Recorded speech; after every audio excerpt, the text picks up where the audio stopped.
Paz do Senhor, irmãos, a paz do Senhor, adolescentes. É um imenso prazer estar com vocês novamente, compartilhando e aprendendo sobre a palavra do Senhor, né? Nossa lição hoje, lição número 7. Vamos, antes de mais nada, orarmos para iniciar. Senhor Deus, Pai, na Tua presença estamos, Senhor, para Te agradecer por este momento, por este privilégio de estar aqui, por este privilégio, ó Pai, de termos esse momento, ó Pai, contigo, especialmente, ó Pai. Vem estar conosco, vem abençoar-nos, guardar-nos, proteger-nos, dar-nos discernimento, para que nós possamos compreender a mensagem que o Senhor tem para nós nesta manhã. Faça-se presente em nosso meio, que a Sua palavra possa encontrar terra fecunda em nossos corações, ó Deus. Em nome de Jesus, amém. Aproveita essa oportunidade também, já para motivá-los ao ofertório. É uma prática da nossa igreja. Os nossos visitantes, por favor, não se sintam constrangidos. Mas aí na sua tela provavelmente já deve estar aparecendo o PicPay da igreja e as contas. Então sinta-se à vontade para contribuir com o que você puder. A lição de hoje é a lição número 7, que faz parte da revista Jesus e o Reino de Deus. O título da lição, A Ressurreição de Jesus.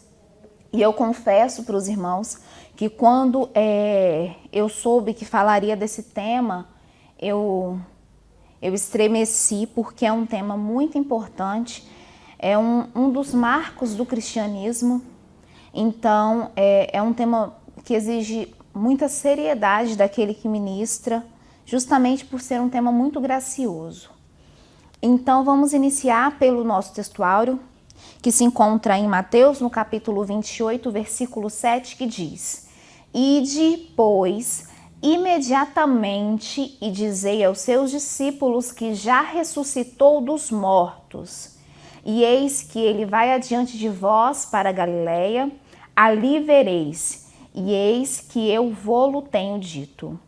Então aqui a gente já observa o anúncio da ressurreição de Cristo. Então nesse texto, nessa lição, nós vamos falar sobre a ressurreição de Cristo. E qual é o objetivo dessa aula? O objetivo dessa aula é mostrar a relevância da ressurreição de Cristo para o cristianismo, mas mais do que isso, eu quero que vocês compreendam a relevância da ressurreição de Cristo para a sua vida especificamente. Para a minha vida, Laís, especificamente, o que a ressurreição de Cristo trouxe para mim de novo, trouxe para mim de diferente. Então esse é um tema muito importante, é um dos episódios mais marcantes da Bíblia, pois é justamente o cumprimento do plano estabelecido desde Gênesis, desde a criação do mundo, né?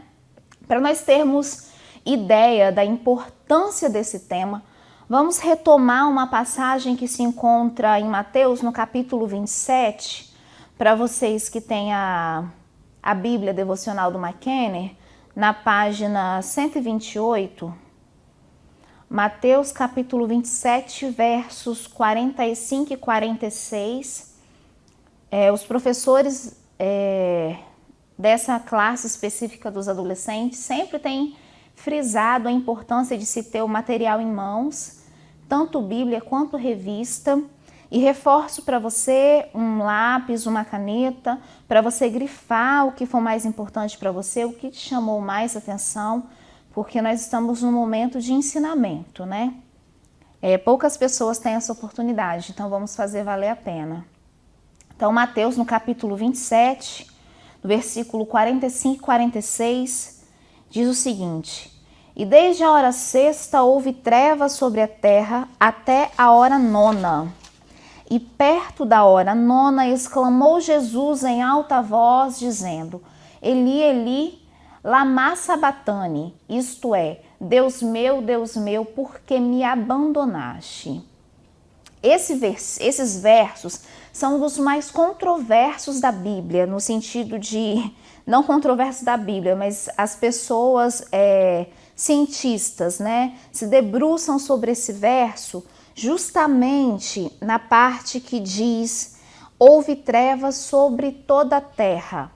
Há muita especulação científica que cogita, né, que seria: houve trevas sobre toda a terra. Está fazendo alusão aqui, está fazendo alusão a um eclipse solar. Alguns cientistas falam que pelo calendário não era possível se ter um eclipse solar, provavelmente foi um eclipse lunar, mas enfim, esquecendo toda essa discussão teológico-científica que é muito importante, eu gostaria de que vocês pensassem literariamente o que o redator, nesse caso aqui, Mateus, o que o escritor, ele disse, ele quis, por que ele frisou, né, houve trevas sobre toda a terra. As traduções bíblicas são diferentes, essa tradução é do McKenney. Houve trevas sobre toda a terra. Pensando literariamente, isso é uma interpretação minha que eu acho muito provável, nós podemos pensar que figurativamente, trevas sobre toda a terra aponta para a perda da esperança da humanidade com a morte de Jesus. Foi muito coincidência. A terra escurecer quando Jesus sucumbe, né? Então, o fato do escurecimento da terra no exato momento da morte de Jesus aponta justamente que nesse momento da morte está morrendo ali também, junto com Jesus, toda a esperança da humanidade. Tanto que, versos à frente, um dos guardas que estavam ali, um do centurião que estavam ali junto de Jesus, fala: verdadeiramente esse era o Cristo. Por quê? Naquele momento, até algumas pessoas que não acreditavam que Jesus era o Cristo, passaram a acreditar nesse momento. Eu imagino como se, eu acho que todo mundo que me assiste já foi ao cinema, já teve essa oportunidade.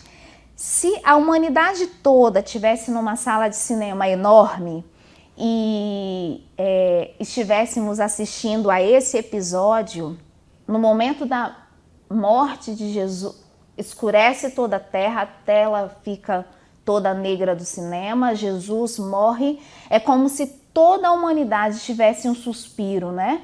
Meu Deus, e agora? O que vai acontecer? Como se nós estivéssemos esperando desesperadamente, nós espectadores desse filme que se passa, estivéssemos esperando desesperadamente por uma reviravolta desse episódio, por uma reviravolta desse filme, né? Desse clímax que acontece. Só que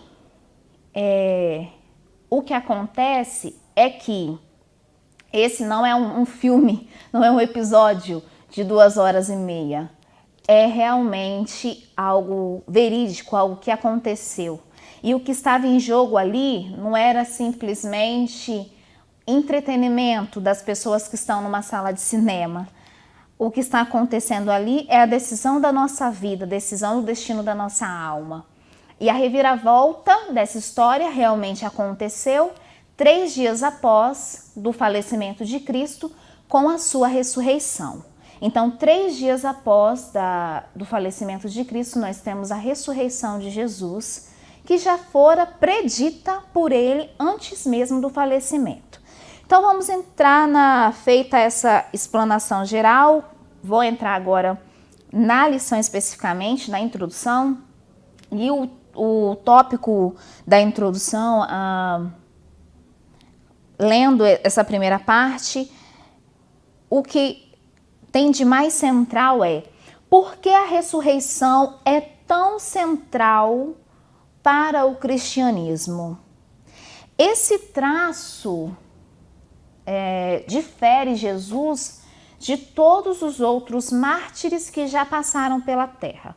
Eu vou falar para vocês mais à frente o conceito de mártir e vou explicar o que é, vou dar alguns exemplos, mas já adianto que a ressurreição de Cristo é a diferença entre Jesus e todas as outras pessoas, todos os outros mártires que já passaram pela terra. Por quê? Porque é através da morte e da ressurreição de Jesus que nós, pecadores, temos nossos pecados perdoados, no sentido de estarmos mortos para o pecado, de forma a reconhecer e a aceitar a nova vida que Cristo nos propõe.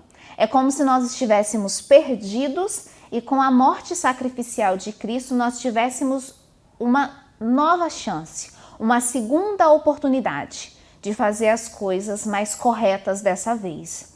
Então, expondo a lição, no primeiro tópico, fala sobre o milagre da ressurreição propriamente dita. E aqui eu quero perguntar para vocês, antes de nós falarmos da ressurreição, eu quero frisar com vocês a importância da morte. Por que Jesus teve de morrer, né? Para que nós pudéssemos ter vida, sim.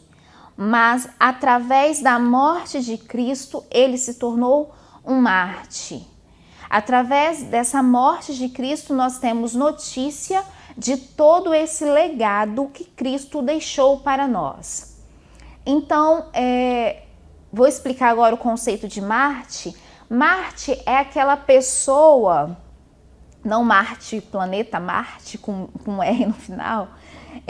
Mártir é aquela pessoa que está disposta a morrer pelos seus ideais. Se você olha lá no dicionário, a primeira acepção fala de mártir no sentido de mártires religiosos, né? De você morrer, da pessoa morrer pela sua fé. Mas mais aprofundadamente a gente percebe que uma segunda acepção fala de mártires políticos, mártires literários.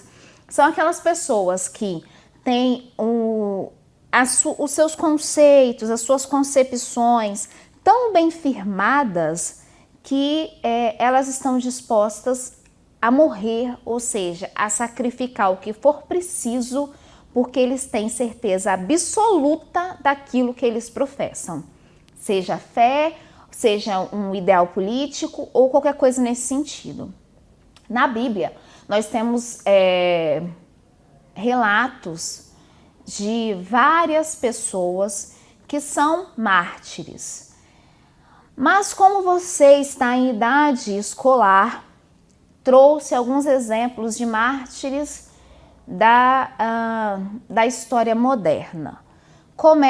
São seculares, tá? E depois vou apresentar alguns mártires também bíblicos, que são apresentados na Bíblia, nas histórias bíblicas, nos textos bíblicos, né? Primeiro mártir, Anne Frank.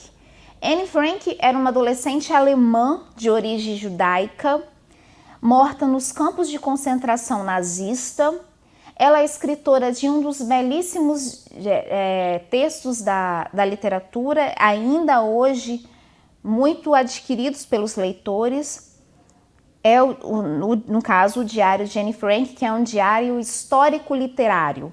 Nesse texto, ela apresenta a percepção dela sobre os fatos que estavam acontecendo. E ela morre por conta das perseguições nazistas no campo de concentração aos 14 anos de idade. Segundo mártir, Martin Luther King, pastor batista que lutou na década de 50 e na década de 60 contra a desigualdade racial em favor especificamente dos direitos civis dos negros, tá? Mais especificamente, ele era negro e líder do movimento afro nos Estados Unidos. Foi morto em 1968 na sacada do hotel em que ele estava hospedado. Nesse dia, Martin Luther King, ele tinha ido a prestar apoio a um grupo de negros funcionários de uma empresa em Memphis, no Tennessee, que eles reivindicavam igualdade salarial, né? O episódio foi o seguinte: brancos e negros trabalharam o dia todo, brancos receberam o equivalente a um dia de serviço, os negros receberam o equivalente a 2 horas de serviço. Então esses funcionários meio que entraram em uma greve e Martin Luther King foi lá apoiar esse grupo de funcionários. Ele então morre na sacada do hotel onde ele estava hospedado. Aos 39 anos ele é assassinado. Então Anne Frank, assassinada pelos nazistas, Martin Luther King também assassinado pelos opositores dos seus ideais. Outro Marte, esse brasileiro, Gonçalves Dias. Eu, como professora de língua portuguesa, não poderia citar um exemplo literário. Gonçalves Dias, ele foi um escritor literário do período romântico no Brasil. Ele pertencia à primeira geração do romantismo brasileiro e ele era um apaixonado pela terra brasileira. Tanto que ele tem um texto chamado Canção do Exílio, quando ele está longe do Brasil já há muito tempo e ele sente saudade da sua terra natal, e ele diz assim: minha terra tem palmeiras onde canta o sabiá, as aves que aqui gorjeiam não gorjeiam como lá. Então ele está no exterior e ele diz, minha terra, no caso o Brasil, tem palmeiras onde canta o sabiá, as aves que aqui gorjeiam, ou seja, que cantam no lugar onde ele está, no exterior, não gorjeiam, não cantam como cantam no Brasil. Então ele é um apaixonado pelo Brasil, ele defende esse ideal até a sua morte, tanto que nesse mesmo texto ele diz assim: não permita, Deus, que eu morra sem que eu volte para lá, sem que desfrute os primores que não encontro por cá, sem que ainda aviste as palmeiras onde canta o sabiá. Tragicamente, Gonçalves Dias fica no exterior por muito tempo. Ele já está próximo dos seus 41 anos e quando ele consegue retornar para o Brasil, ele tem muitas dificuldades para retornar porque ele já está muito debilitado. Naquela época as viagens eram longas, enfim. Quando ele consegue retornar para o Brasil, ele está chegando próximo à costa brasileira. Alguns marinheiros falam com ele, olha, Gonçalves Dias, estamos chegando no Brasil. Ele sai de seu camarim, vê a terra, né, o Maranhão, estava chegando próximo ao Maranhão, vê o Maranhão de longe, só que como ele estava muito debilitado, ele volta para o seu camarim para descansar no fundo do navio, para descansar da sua saúde debilitada.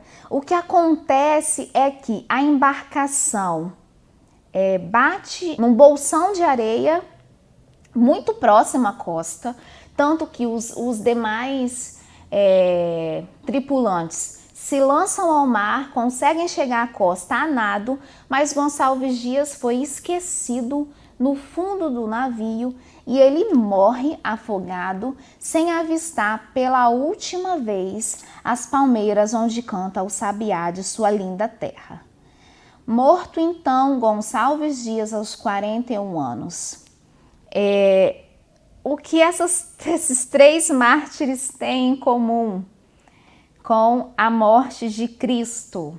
Eles deixaram um legado.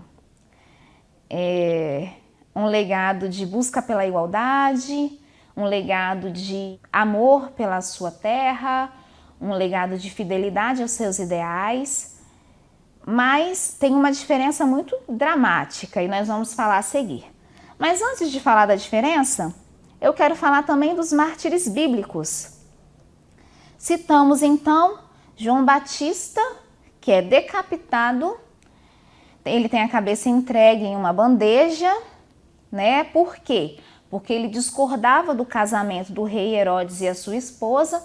Então, em uma dança que a filha da rainha faz ao rei, ela pede como prêmio, como bonificação da sua dança, a cabeça de João Batista e ela entrega a cabeça de João Batista em uma bandeja para a mãe. Então ele foi morto, João Batista, porque ele falava que ele não concordava com esse casamento. Tem todo um contexto por trás que a gente não vai se ater aqui por conta do tempo.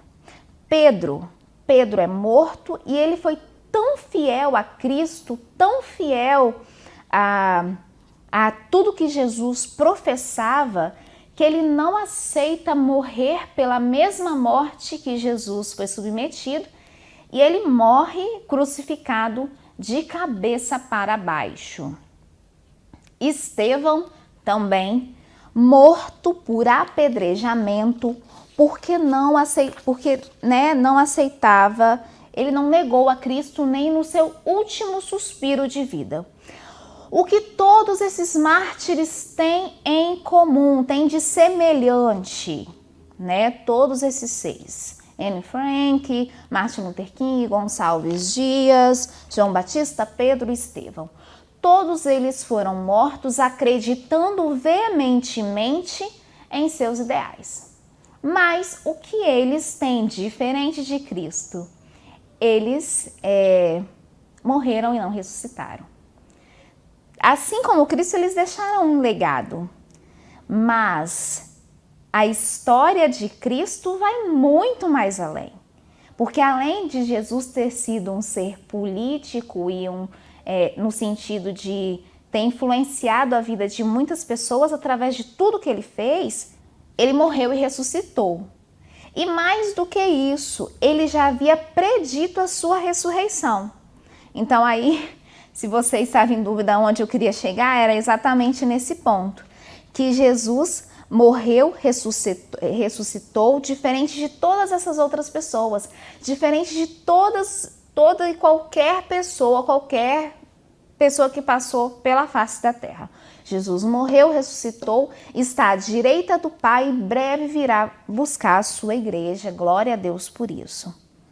Mas na Bíblia, há outras histórias de ressurreição? Ou a morte de Jesus foi a primeira? Então nós temos alguns episódios que eu irei relatar para vocês desse tema da ressurreição na Bíblia, tá? Mas também há uma diferença entre essas ressurreições e a ressurreição de Cristo. No Antigo Testamento, o filho da viúva ressurreto por Elias, 1 Reis, capítulo 17. Ainda no Antigo Testamento, o filho de Sunamita ressurreto por Eliseu, 2 Reis, no capítulo 4. E um homem que foi jogado por seus companheiros próximo à ossada de Eliseu, próximo ao corpo de Eliseu, a ossada de Eliseu, e ele encosta, o defunto, né? O corpo já falecido desse homem, encosta na ossada de Eliseu e ele revive. O homem revive. 2 Reis, capítulo 13. Então, são esses 3 episódios que eu tenho de citar para vocês do Antigo Testamento.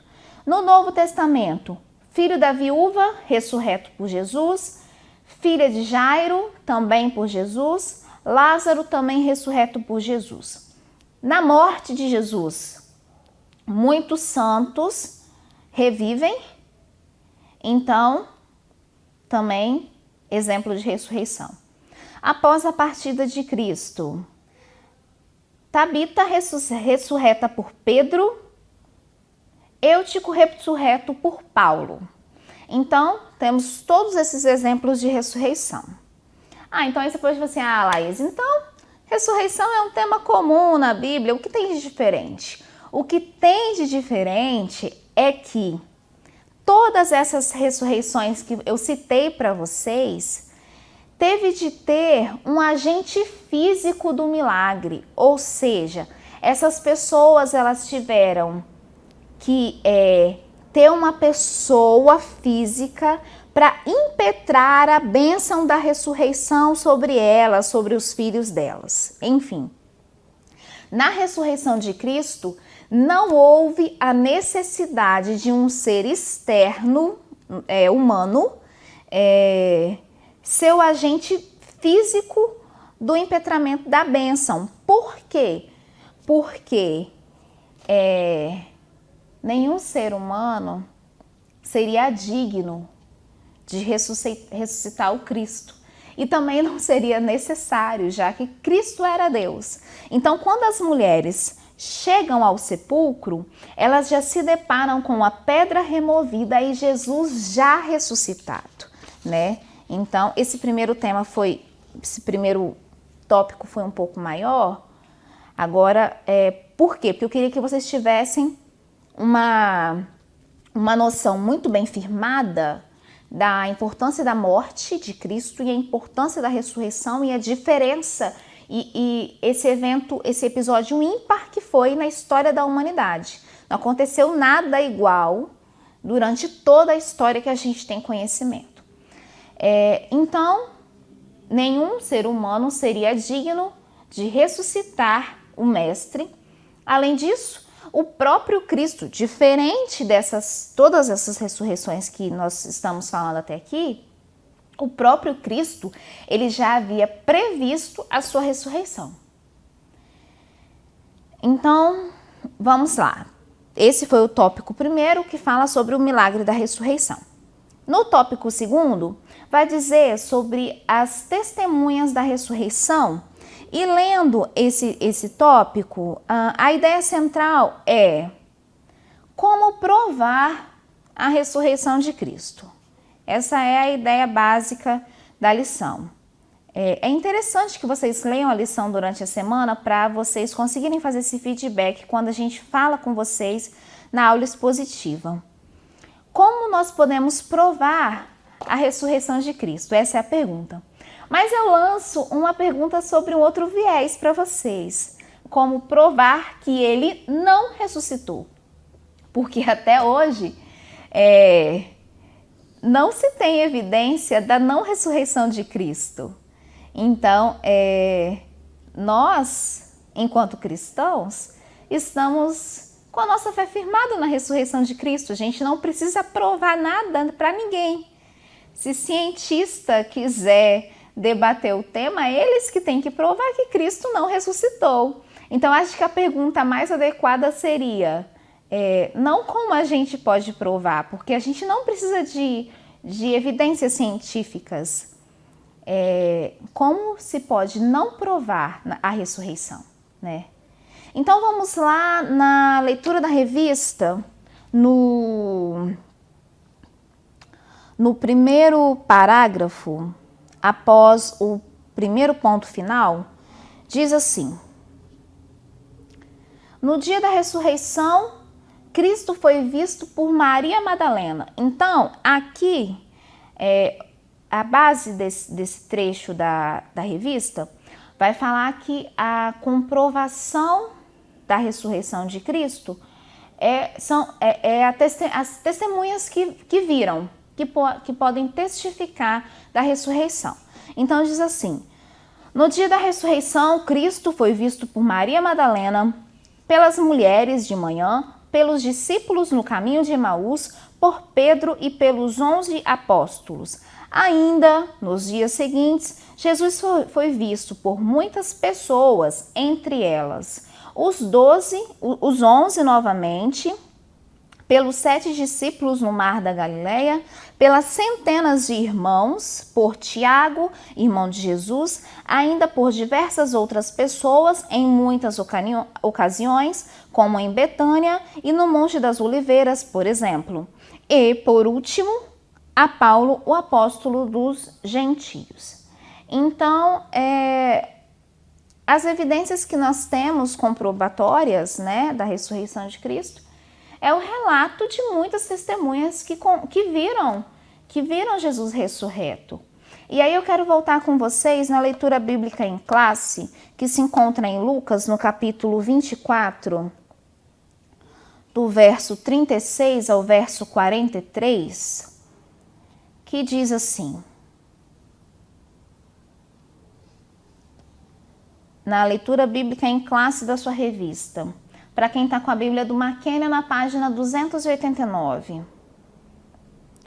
E falando ele destas coisas, o mesmo Jesus se apresentou no meio deles e disse-lhes: Paz seja convosco. Então o contexto é o seguinte: Jesus já havia aparecido para os 2 discípulos no caminho de Emaús. Esses discípulos encontram com os demais e estão noticiando, estão contando para os outros que eles viram Jesus. Enquanto eles estão contando que viram Jesus, Jesus aparece ressurreto para essas pessoas que estão reunidas. E diz assim, versículo 37. E eles, os discípulos, as pessoas que estavam ali, espantados e atemorizados, pensavam que viam algum espírito. E ele, Jesus, lhes disse: Por que estáis perturbados e por que sobem tais pensamentos ao vosso coração? Vede as minhas mãos e os meus pés, que sou eu mesmo. Tocai-me e vede, pois um espírito não tem carne nem osso, como vedes que eu tenho. E dizendo isso, mostrou-lhe as mãos e os pés. E não crendo, eles, ainda por causa da alegria e estando maravilhados, disse-lhes: tendes aqui alguma coisa que comer? Então eles apresentaram-lhe parte de um peixe assado e um favo de mel, o que ele tomou e comeu diante deles. Quero chamar a atenção para 2 pontos nesse trecho.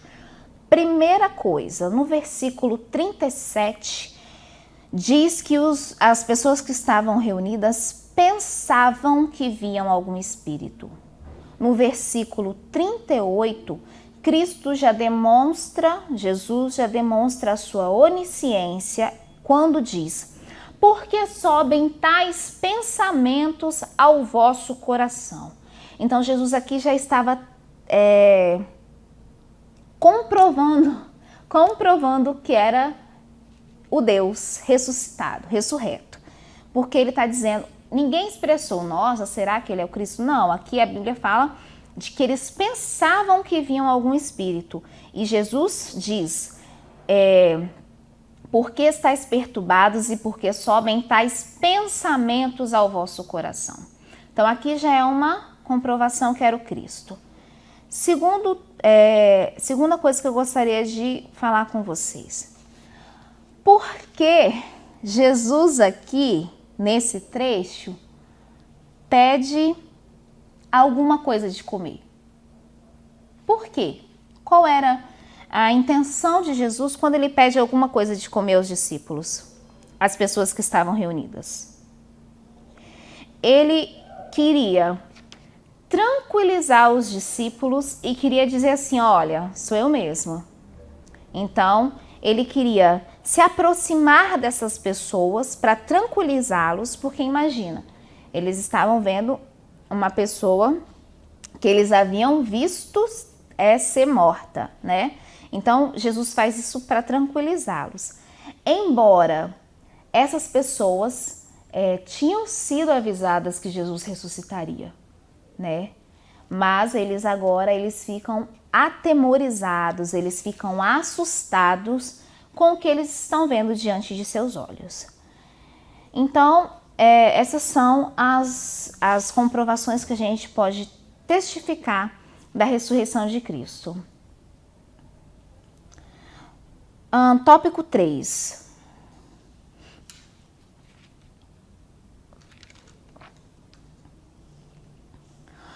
Mas qual é o significado da ressurreição de Cristo?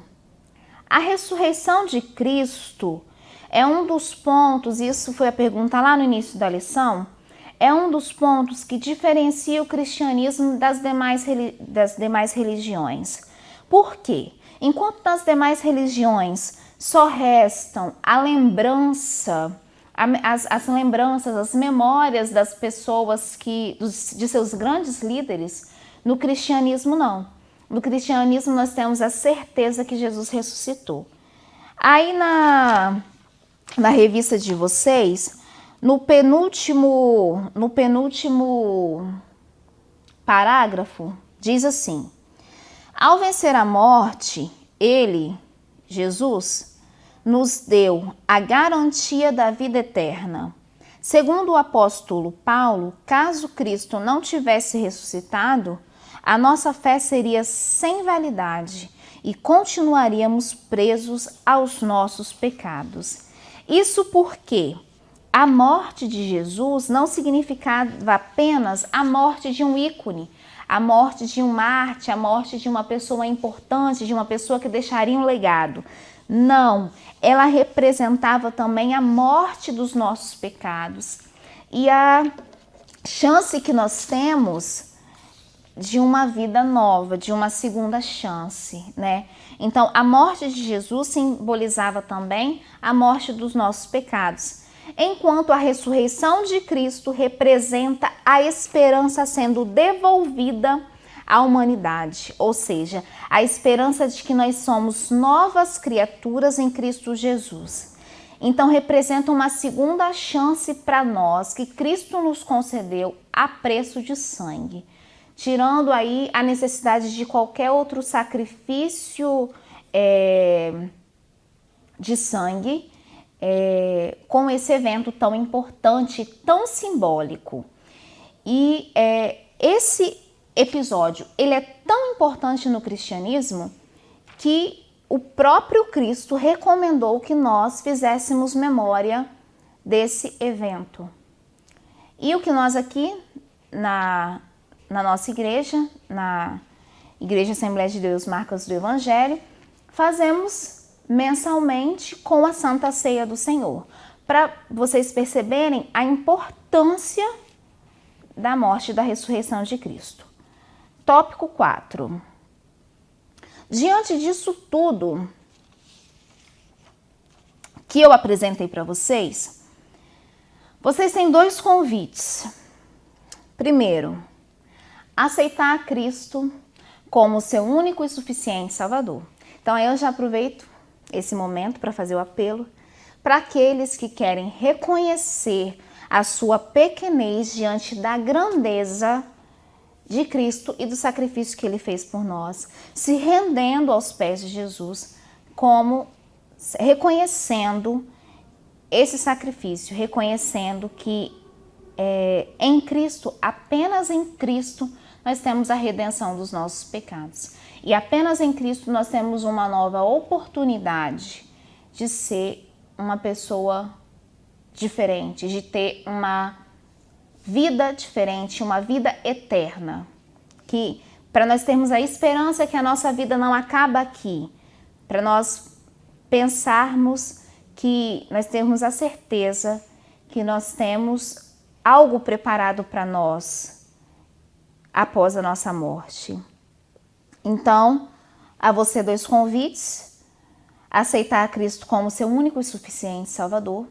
E para você que já aceitou a Cristo como seu único e suficiente Salvador, para você cumprir o ID de Jesus. Ide, pregai o Evangelho a todas as criaturas. E o ID, cumprir o ID, é uma ordenança, é uma necessidade. E eu chego a dizer ainda que aqueles que não